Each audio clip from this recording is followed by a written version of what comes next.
नमस्ते आत्मन। अष्टावक्र गीता का 18वां अध्याय कोई साधारण उपदेश नहीं है।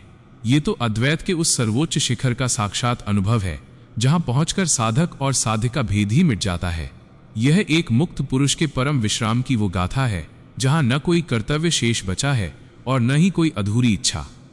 आज के इस सत्र में हम बहुत ही शांति के साथ जानेंगे कि मुक्ति की उस परम अवस्था को कैसे प्राप्त किया जा सकता है, एक मुक्त पुरुष के लक्षण क्या होते हैं और इस संसार की भीड़ में उन्हें पहचानने का आधार क्या है। मुनि अष्टावक्र कहते हैं कि केवल अज्ञान के कारण और अपने वास्तविक स्वरूप के बोध से वंचित होने के कारण ही मनुष्य समस्त दुखों को भोगता है। जैसे सूर्य के उदय होते ही अंधकार स्वतः विलीन हो जाता है, वैसे ही स्वरूप का ज्ञान होते ही अज्ञान का आवरण भंग हो जाता है।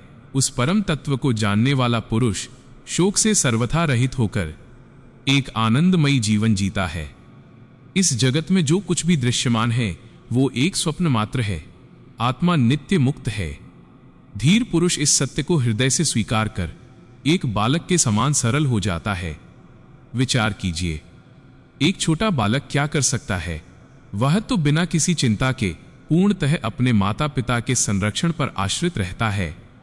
ठीक वैसे ही ज्ञानी स्वयं को उस परमात्मा के चरणों में समर्पित कर पूरी तरह निश्चिंत हो जाता है, जिसने ये अनुभव कर लिया है कि आत्मा ही ब्रह्म है और संसार के समस्त भाव अभाव केवल मन की कल्पना है। जिसकी बुद्धि में यह निश्चय पत्थर की लकीर बन गया है, वह निष्काम ज्ञानी फिर क्या जाने, क्या कहे और क्या करे। उसके लिए अब कुछ भी करना शेष नहीं रह जाता। ध्यान रहे, ऐसी स्थिति केवल आत्मबोध को प्राप्त महापुरुष की ही होती है। इस उच्च अवस्था में स्थित होने के लिए ईश्वर और गुरु की कृपा की नितांत आवश्यकता होती है। कई जन्मों के शुद्ध अंतःकरण वाले साधकों को तो यह सहज ही प्राप्त हो जाता है, जबकि कुछ को प्रगाढ़ भक्ति और पूर्ण समर्पण के बाद यह सौभाग्य मिलता है। मुनि अष्टावक्र द्वारा बताए गए इन सूत्रों का बार बार अभ्यास करने से व्याकुल और संतप्त मन को अपार शांति का अनुभव होता है। आइए जानते हैं कि आगे के श्लोकों में मुनि अष्टावक्र क्या कह रहे हैं। वे कहते हैं कि जिस व्यक्ति के मन से ये द्वंद्व मिट गया है कि मैंने ये कार्य कर लिया है और ये कार्य अभी शेष है, उसके लिए फिर धर्म कहाँ, कर्म कहाँ, अर्थ कहाँ और विवेक कहाँ। जो इन मानसिक उलझनों से ऊपर उठ गया है वो धर्म, अर्थ, काम और मोक्ष के बंधनों से सर्वथा मुक्त है। अर्थात जो व्यक्ति स्वयं को कर्ता नहीं समझता वो सदैव ही मुक्त है। जो कुछ भी हो रहा है या भविष्य में होगा वो सब आपके प्रारब्ध के अनुसार ही सुनिश्चित है। आप उसमें लेश मात्र भी बदलाव नहीं कर सकते। किंतु भ्रमवश हमारे अहंकार को लगता है कि ये मैंने किया। जीवन मुक्त योगी का न तो कोई कर्तव्य है और न ही उसके हृदय में किसी वस्तु के प्रति कोई विशेष अनुराग। जैसे नदी की धारा में बहता हुआ कोई सूखा काष्ठ स्वयं को बहाव के सुपुर्द कर देता है, वैसे ही वह प्रारब्ध की धारा में स्वयं को बहने के लिए छोड़ देता है। जिसने अपने से भिन्न किसी परब्रह्म को देखा हो वो ये चिंतन करे कि वो ब्रह्म मैं हूं, किंतु जिसे ब्रह्म के सिवा दूसरा कुछ दिखाई ही नहीं देता उसे विचार करने की भला क्या आवश्यकता। वह तो साक्षात ब्रह्म स्वरूप होकर पूर्णतः निश्चिंत खड़ा है। तत्वज्ञ पुरुष भाव और अभाव से रहित, पूर्णतः तृप्त और कामनाओं से शून्य होता है। लौकिक दृष्टि से वो कुछ उल्टा सीधा करता हुआ भी दिखे, पर वास्तव में वो अकर्ता ही रहता है। उसका न तो प्रवृत्ति में दुराग्रह होता है और न ही निवृत्ति में। जो उसके सम्मुख सहज भाव से आ जाता है उसे करके वो आनंद में रहता है। ज्ञानी के लिए गृहस्थ जीवन और सन्यास के बीच की रेखा मिट जाती है। जैसे वायु के वेग से एक सूखा पत्ता बिना अपनी इच्छा के इधर उधर उड़ता रहता है, वैसे ही ज्ञानी का शरीर प्रारब्ध रूपी वायु के वेग से गतिशील रहता है। वो मान और अपमान से परे है। उसका चित्त स्वभाव से ही निर्विषय है। वह जानता है कि यह कर्म शरीर ने किया है, मैंने नहीं, मैं तो शुद्ध स्वरूप हूं। जिसके अंतःकरण में सूक्ष्म अहंकार भी विद्यमान है, वह बाहर से कर्म न करते हुए भी मन के स्तर पर उन कर्मों में लिप्त रहता है। इसके विपरीत निरहंकारी धीर पुरुष सब कुछ करते हुए भी सर्वथा अलिप्त रहता है। मुक्त पुरुष के चित्त में न उद्वेग है न संतोष और न ही कर्तृत्व का कोई अभिमान।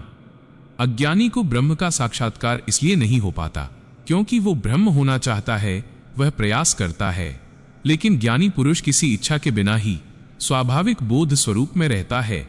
अज्ञानी को आत्म साक्षात्कार भला कैसे हो सकता है जब तक वह संसार की नश्वर वस्तुओं की कामना करता है। ज्ञानी तो वह है जो दृश्य जगत को नहीं बल्कि केवल अपने अविनाशी स्वरूप को देखता है। मुनि अष्टावक्र कहते हैं कि कामना रहित ज्ञानी एक सिंह के समान है। उसे देखते ही विषय रूपी मतवाले हाथी भयभीत होकर भाग जाते हैं। वास्तव में स्वतंत्रता ही सुख की जननी है। स्वतंत्रता से ही परम शांति और परम पद की प्राप्ति होती है। जब साधक स्वयं को अकर्ता और अभोक्ता निश्चित कर लेता है, तब मन की सारी वृत्तियां स्वतः ही शांत हो जाती हैं। धीर पुरुष बड़े से बड़े वैभव के बीच भी वैसे ही शांत रहता है जैसे पर्वतों की गहन गुफाओं में। वो विद्वान, तीर्थ, राजा या प्रिय व्यक्ति को देखकर उनका स्वागत तो करता है, पर हृदय में कोई कामना नहीं रखता। वो संसार में रहते हुए भी संसार का नहीं होता। अज्ञानी पुरुष निवृत्ति यानी त्याग में भी प्रवृत्ति ही उत्पन्न कर लेता है, जबकि ज्ञानी की प्रवृत्ति भी निवृत्ति के समान ही परम फलदायी होती है। अज्ञानी की दृष्टि सदा क्या है और क्या नहीं है पर टिकी रहती है, जबकि ज्ञानी इन सबसे परे अपने आत्म स्वरूप में निरंतर रमण करता है। बहुत कहने से क्या लाभ। महात्मा पुरुष भोग और मोक्ष दोनों की इच्छा नहीं करता। उसके लिए न स्वर्ग है, न नरक और न ही जीवन मुक्ति का कोई विचार।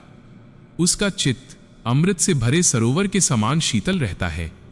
जहां सूर्यास्त हुआ वहीं सो लिया, जो सामने आया वही आचरण कर लिया। उसे न शरीर के बने रहने की चिंता है और न ही इसके नष्ट होने का कोई भय। ऐसे मुक्तात्मा की तुलना किसी और के साथ नहीं की जा सकती। वह बुद्धि युक्त होकर भी बुद्धि रहित है और अहंकार सहित होकर भी अहंकार रहित है। वह शून्य हो गया है। उसका समस्त अस्तित्व पूर्णतः ब्रह्म में लीन हो चुका है। प्रिय आत्मन, यदि इस गहन चर्चा ने आपके हृदय के किसी कोने को स्पर्श किया है तो अपने भीतर उस अकर्ता भाव को जगाने का प्रयास करें। अष्टावक्र गीता के इन अनमोल सूत्रों को अपने जीवन का हिस्सा बनाने के लिए निरंतर आत्मचिंतन आवश्यक है। यदि आप सत्य की इस अनंत खोज में हमारे साथ बने रहना चाहते हैं तो इस वीडियो को लाइक करें और हमारे चैनल को सब्सक्राइब अवश्य करें। अपने अनुभव और विचार नीचे कमेंट सेक्शन में हमारे साथ साझा करें।